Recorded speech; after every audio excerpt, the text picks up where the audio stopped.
तुम्हाला डिवचणारं वक्तव्य एकनाथ शिंदेने केलेलं आहे. डॉक्टर नसलो तरी मी मोठमोठी ऑपरेशन केली आहेत, कोणाच्या मानेचा तर कोणाच्या कमरेचा पट्टा निघून गेला आहे. गद्दारी करणारे लोक असं काही बोलतात. स्वतः गद्दारी केल्यावर कशी लागली, कामराचं गीत का लागलं तुम्हाला, हा माझा त्यांना प्रश्न आहे. जर तुम्ही एवढे चांगले डॉक्टर आहे, मग कामराचं विडंबन गीत तुम्हाला का झोंबलं तुमच्या लोकांना, एवढंच माझा प्रश्न आहे.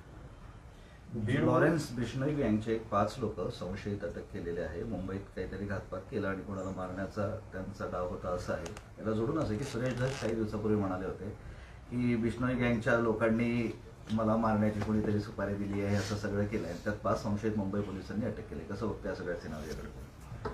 नाही, मला तर जास्त त्याच्यातली माहिती नाही, परंतु बिश्नोई गँग ज्या पद्धतीनं मागच्या काळात जे मुंबईचे माजी आमदार आहे त्यांच्या हत्येमध्ये त्यांचा सहभाग आढळलेला आहे आणि ही गँग अशा पद्धतीनं कार्यरत असेल.